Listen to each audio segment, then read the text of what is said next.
Bab 6. Tapi aku ini istrimu. Entah sudah menyeduh cangkir keberapa, Claire Sen pun sudah merasa kelelahan dan tidak dapat menahannya lagi.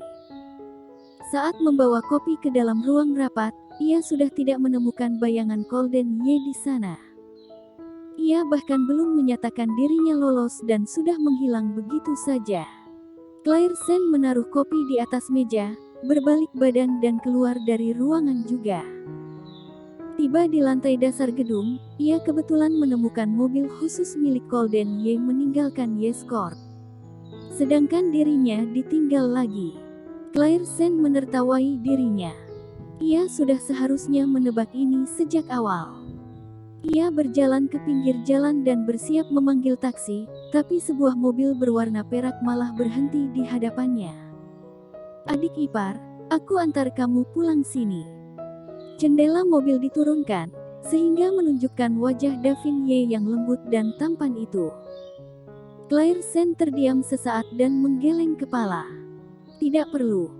Kalau ketahuan Golden Ye, ia pasti akan dikatai menggoda orang sembarangan. "Naik saja, kamu sudah lari berjam-jam dan sangat kelelahan." Sembari berkata, Davin Ye pun melepaskan sabuk pengamannya dan turun mobil membukakan pintu mobil untuknya. Tindakannya yang lemah lembut itu sungguh membuatnya tidak dapat menolak. Akhirnya Claire Sen tetap menaiki mobilnya. "Terima kasih. Kamu terlalu sungkan." Davin Ye langsung tersenyum lembut kepadanya, lalu mengingatkannya. Sabuk pengaman. Ia pun menaiki mobil Davin Ye tiba di kediaman Ye. Selama perjalanan, ia pun tetap diam, tidak banyak menanyakannya, apalagi ia menurunkannya di depan gerbang pintu. Saat Claire Sen pelan-pelan naik tangga menuju kamarnya, hatinya pun masih memuji kelembutan seorang Davin Ye. Padahal mereka berdua adalah kakak adik, tapi mengapa sifat mereka bisa beda begitu jauh? Setelah memasuki kamar, langkah kaki Claire Sen pun langsung berhenti. Karena ada kopernya yang terlempar di lantai sana. Setelah termenung sekian detik, Claire Sen pun mengangkat kepala memandang orang yang berada di dalam kamar. "Siapa yang mengizinkanmu untuk memenuhi satu ruanganku dengan barang-barangmu?" Claire Sen terdiam sesaat dan maju menarik kopernya. "Bukankah kamu tidak pulang ke sini?" Pada malam pertama mereka, ia langsung membiarkan anak buahnya mendorongnya pergi meninggalkan tempat. Claire Sen pun mengira ia tidak akan kembali lagi. Ruangan ini adalah kamarku." Claire Sen diam sesaat dan menggigit bibir bagian bawahnya, "Tapi aku ini istrimu." "Istri yang menggunakan nama adik perempuanmu." Claire Sen kehabisan kata-kata. Sepertinya ia tidak membiarkan dirinya untuk tinggal di dalam kamar ini. Dari ucapan dan tingkah lakunya, dirinya bisa melihat jelas bahwa ia sangat membenci dirinya. Tapi ia benar-benar tidak boleh keluar dari sini. Mengingat ini, Claire Sen pun menatapnya dengan tatapan bermohon. "Bolehkah aku bermohon kepadamu untuk memberiku satu ruangan kecil saja di dalam kamar ini? Aku tidak perlu banyak-banyak." "Tidak boleh." Wajah Claire Sen menjadi pucat. "Kakek akan menyadarinya jika aku keluar." Golden Ye memberi sebuah kode dan Arthur Xiao pun langsung maju ke depan. "Mohon, Nona Sen, jangan paksa aku untuk bertingkah kasar." Claire Sen menggigit bibir bagian bawahnya. Apakah benar-benar tidak ada kesempatan lagi untuk membahasnya?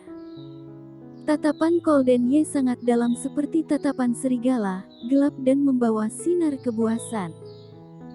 Setelah memandang satu sama lain untuk waktu yang lama, Claire Sen pun berbalik badan dalam diam dan menarik kopernya keluar kamar. Lalu menutup pintu kamar. Tuan Muda Ye, sepertinya ia benar-benar mau menyerah. Golden Ye pun tersenyum sinis tidak peduli. Ia kira keteguhan yang dimilikinya sangat kuat, akan tetapi tindakannya ini malah langsung mengalahkannya. Benar-benar mudah menyerah. "Untuk rumah sakit, apakah kamu sudah menyuruh orang-orang ke sana?" tanya Golden Ye tiba-tiba. Raut wajah Arthur Xiao langsung berubah. Belum keburu menjalaninya." Kalau begitu, mengapa kamu masih berada di sini? Arthur Xiao membalas.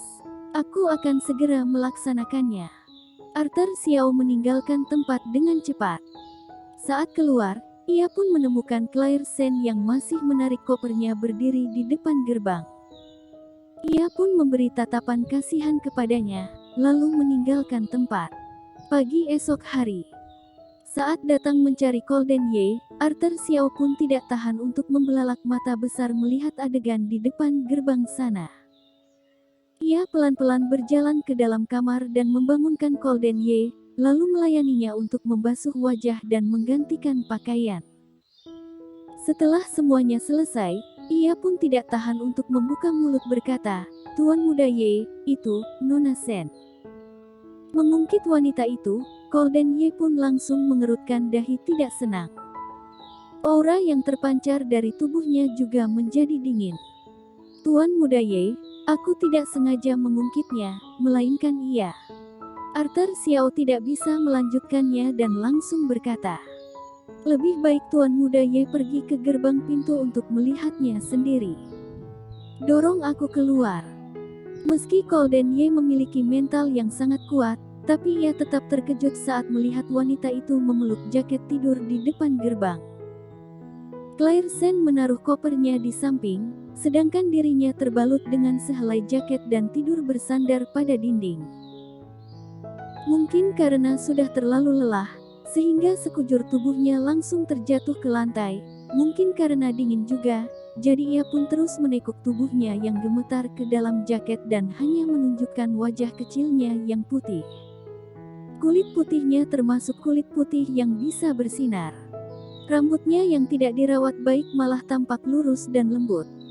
Beberapa helai rambutnya pun menempel pada keningnya, sehingga menambahkan rasa tidak bersalah pada wajahnya. Memandang tubuhnya yang gemetar, Golden Ye bisa-bisanya merasa sedikit kasihan. Kemudian, ia langsung berkata dengan datar, "Panggil ia bangun." Arthur Xiao berhenti sesaat. Bagaimana memanggilnya bangun? Golden Ye. Terserah kamu mau gimana. Arthur Xiao pun berjalan mendekatinya, lalu mengangkat kakinya menendang bokong Claire Sen.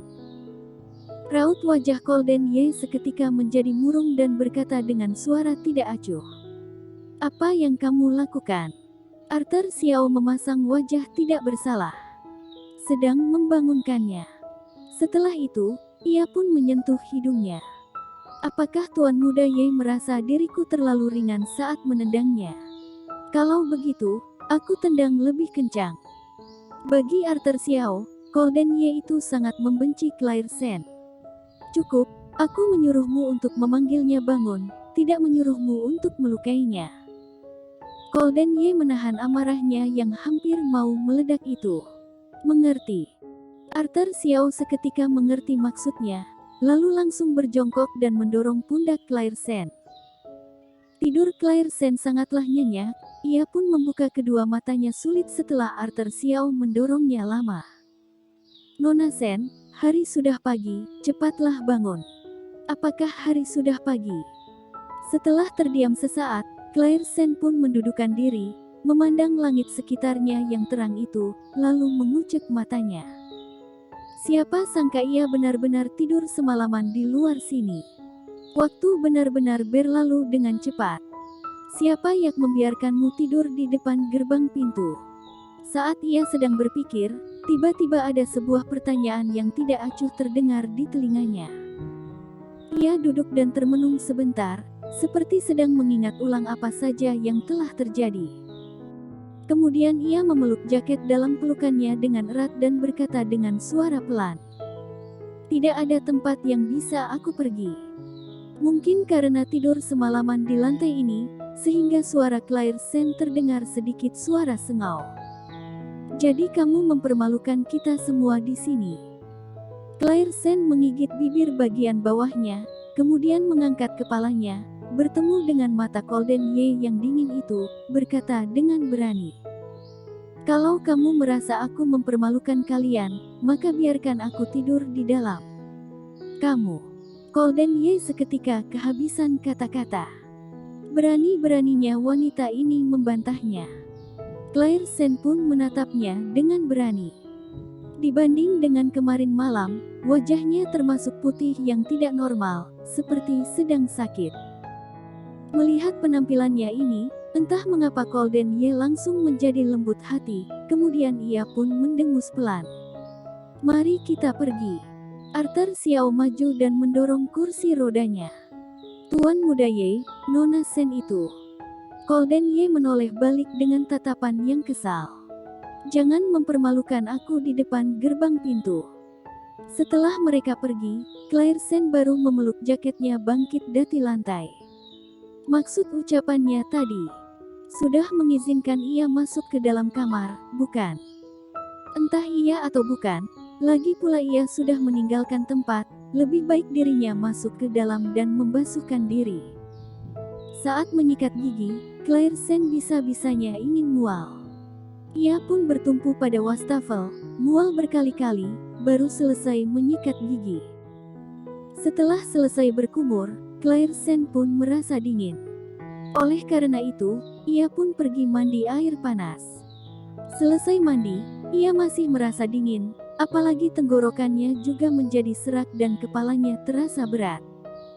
Setelah berpikir sebentar, Claire Sen pun memutuskan untuk pergi ke rumah sakit mengambil obat. Bersambung.